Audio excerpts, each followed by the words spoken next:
It had all seemed so simple at first. The mission was clear.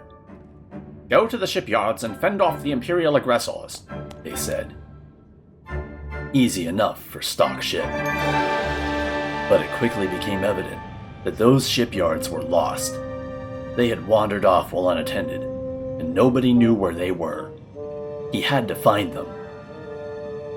After putting out an amber alert, stock ship looked at his paltry stock sensors, closed his eyes, and hit barrel roll. When his eyes opened, the fight had already begun.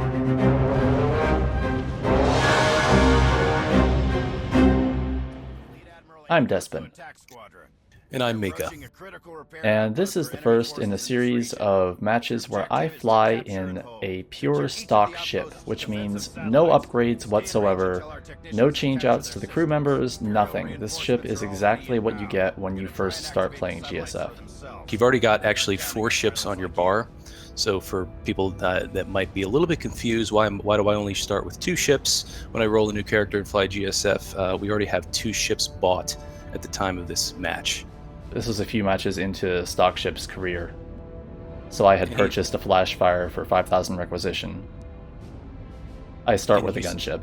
Yeah. You start with a gun. You were subbed at the time. Yes. They need to drop that whole advantage and just give Type 1 ships to everybody. Anyway, It'd be reasonable, yeah. This may go poorly. You're kind of pessimistic at the outset here. I mean, I looked at my team and their team, and knowing that I only had a stock ship myself, I thought that we might be in a little bit of trouble. But luckily, a few people spawn in after I've launched that helped to even the scales a bit.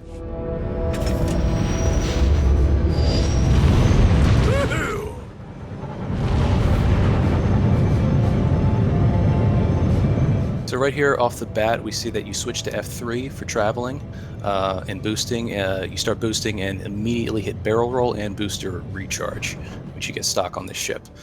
It's very important too, because barrel roll costs 40 points of engine power, but you do get booster recharge with this stock scout. So whenever you want to hit barrel roll when you're stock, if you can do it, hit booster recharge as well, so you can start gaining back engine power.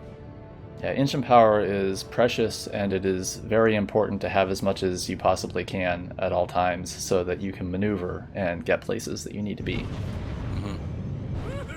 Also, by the way, you were waiting around in F2 with power to shield, so just in case somebody that you didn't see shot you out of nowhere, you have a little bit of more hit points than knowable. Yeah. Yeah. So I decided to head over to B once I was pretty sure that C was going to be okay. They didn't send an attack force to C to start the match, so I headed over to help my team. Mm-hmm. It's important to note the topography of this map. A is slightly closer to the Imperial spawn, and C is slightly closer to the Republic spawn. So for ease of travel, a lot of times it's best if you're starting Republic to try to go for C and B instead of A and B. Yeah, I got out of there in just the nick of time. My front shields were completely down. I was in F2 for extra shields, and that didn't help there. I got myself blown up. Yeah, you don't have much in the way of health on a stock scout. Scouts don't have much health even when they're mastered. What gives them their advantage is the fact that they can stack so much evasion once they are mastered, which turns them into evasion tanks. In terms of raw health, they're never particularly strong. They do have good base evasion, though, even stock, more so than any of the other ships that you're going to get. So people will miss when they are shooting at you because of that evasion. Mm-hmm. Yeah. Not as much as if you had a distortion field, though. Instead, True. You have quick charge, which is far from optimal on a scout. Yeah. Yeah, unfortunately. Fire from 5,000 out? I don't know. Yeah. I can't answer that. There's a hit on hit of Slicer's Loop, which is your stock co-pilot that you get. And then this guy continues to fly in a straight line until you slowly but surely burn him down. Yeah. Rapid fire lasers really only work with attrition over a long period of time, so you have to keep your crosshairs on that reticle and just fire and fire and fire. Mm-hmm. My theory regarding that bomber kill basically was that because you hit that person was just approaching B in a bomber, perhaps they were already out of engine power from boosting so much, and when you hit Slicer's loop on them, which borks their ability to regen anything for about 6 seconds, they just couldn't boost any further. Yeah, it's probably worth pointing out that Republic does start with a crew member that can give you running interference stock. If you switch your co-pilot ability up and drop Slicer's loop, which I recommend you do, you can swap it for running interference. And if you're playing on the imp side stock, you get Wingman, which is another excellent co-pilot ability. Each co-pilot ability is one side of the meta game, which is accuracy and evasion. In terms of the crew members, Republic, you want to go with Kendra Novar, the human, and Imperial, you want to go with Solana Rock, the Chiss. And those will help you tremendously. I mean, boosting those two stats is going to make a big difference in your survivability and or your ability to hit people. A lot of GSF is maximizing your evasion and accuracy and minimizing your opponent's evasion and accuracy. A couple other things to note here, well, not specifically right here, but when I'm firing at people, I am trying to wait until the reticle, the circle around them there, is red, which indicates that they are in range of my weapons. And I kind of go on a merry hunt to take out this bomber who decided to make a run for it but didn't quite make it. There's also in terms of firing your blasters, it's also good to note that you might want to keep your targets as close to center as possible. There's a mechanic in this game that we can go in depth more in a later video perhaps, but it's called tracking penalty, and what it does is it lowers your chance to land a shot even if your cursor is on target, the further away you're firing from the center of the screen. So whenever you're shooting any type of blaster, try to keep your targets as close to center as possible if you can. Yeah, and also worth noting, as we saw in that little exchange there, your blasters do not pierce through solid objects, so I don't know why I was trying to do that, but... The enemy ship's targeting box will have a cross hatch on it, or a single hash on it when they're behind an object, so don't waste your blaster power in that case. Yeah. And speaking of blaster power, you were out of... you were out of rocket pods for a while there. Yeah. Stock scouts don't do much damage to begin with, but once you run out of rocket pods, you basically only have your rapids to rely on, which do almost like piddling damage. Also worth noting, it's probably worth an early upgrade to a different laser for you. Rapid fires generally are not that great. Although, I mean, you can... Yeah, not even probably. I would go, they definitely go further than that, yeah. They are by far the worst blaster in the game, and it's very, very unfortunate that you start with them stock. There are numerous people that unfortunately might have an idea that, okay, they're kind of cool when I fire them, maybe I should upgrade them. Please do not. Yeah, they sound really neat, but no. No, they sound awesome, but... So here, I noticed that C was really heavily under attack, and whenever a node is under heavy attack, it's often the case that the node on the opposite side of the field is lightly guarded, so I decided to head over and try to call my team along with me. It's a classic rule of PvP in Galactic Starfighter, especially learning to count to 8, or 12 if it's a 12v12. If you have a bunch of enemies in one area, that means they're not in another area. You'll notice here that my lasers are not doing a lot of damage to those defense turrets. I'm pounding them and they're getting very little through. Turrets have armor, and armor is something you're going to have to learn about as a new pilot because there are several ways to get around it, and if you don't use those, you're going to be shooting things for a long time. There's a mechanic in this game called damage reduction, which is a variable that's given to certain objects like turrets or ships that have certain upgrades that basically reduces the damage incoming by a certain percentage. In the case of turrets, they have 70% damage reduction, meaning unless you have an upgrade that completely ignores that variable, any damage you deal to it will be reduced to 30% of its original.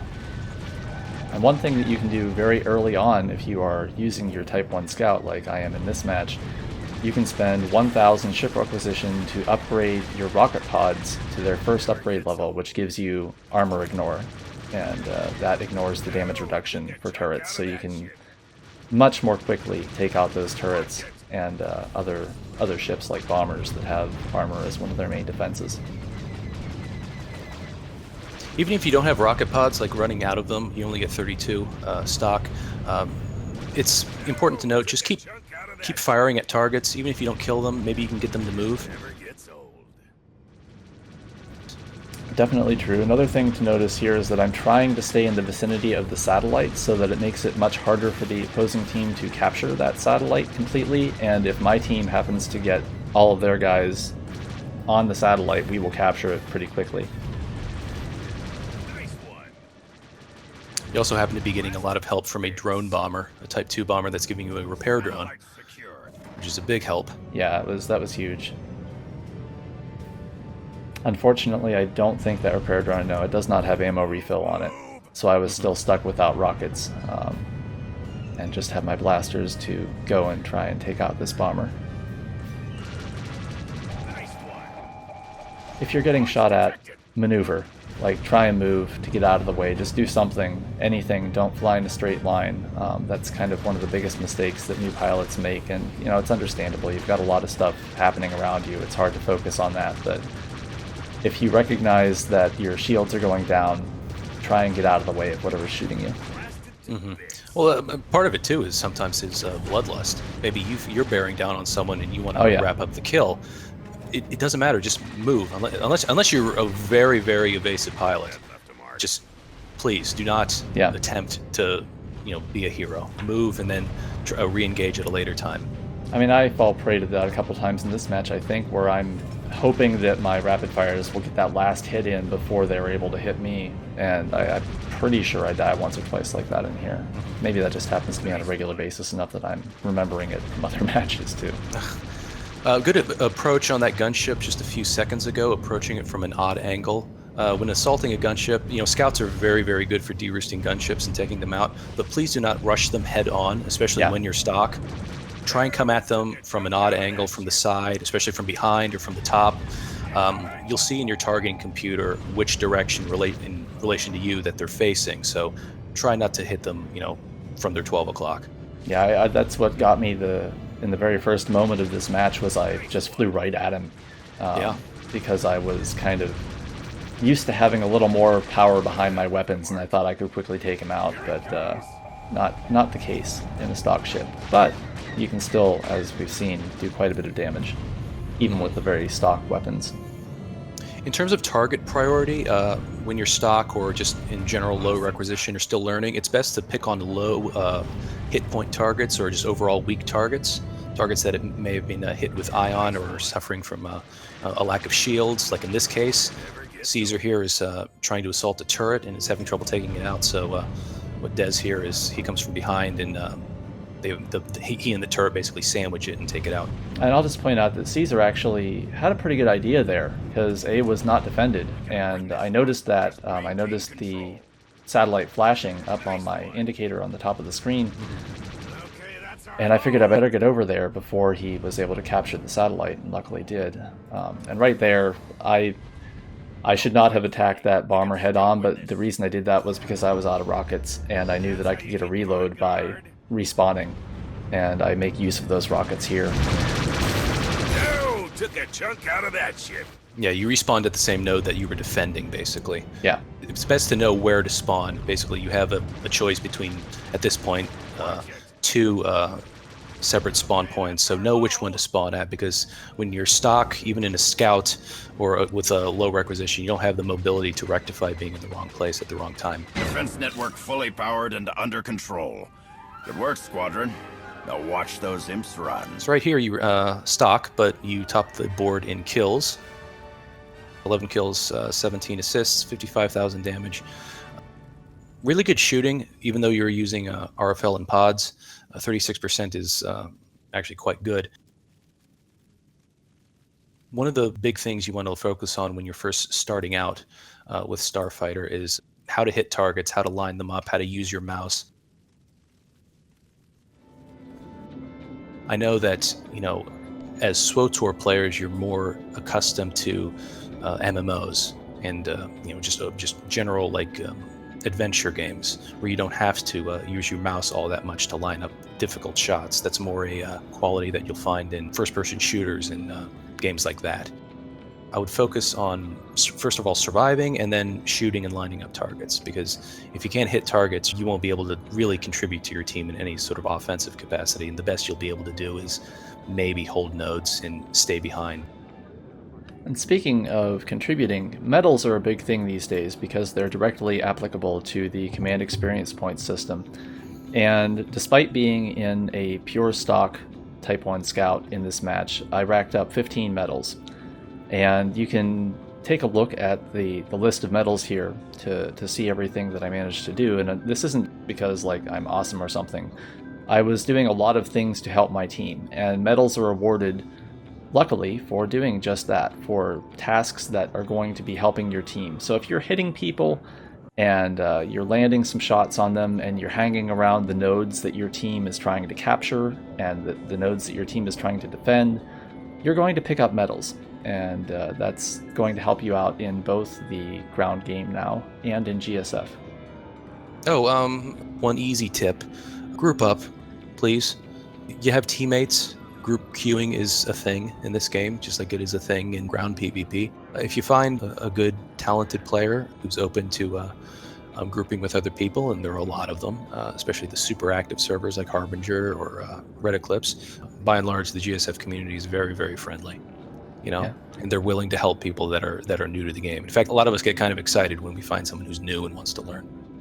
And join the GSF chat channel as well. It's pretty much universal on every server that if you use /cjoin GSF, you will enter the server's GSF chat channel on either faction. There's usually pilots hanging out there that are willing to either discuss tactics or builds or group with you or whatever. And in addition to that, if for any of you that use Discord, you can join the GSF Discord, which is always up. And we have, at the time of this recording at least, about 140, approaching 150 members. A lot of us are on, including myself, Despon. Anybody who, if you're new and you're interested in learning, you can log on and ask us a question, and we'll get you a prompt and hopefully well-worded answer. With the shipyards found and the battle won, Stock Ship had earned his reward.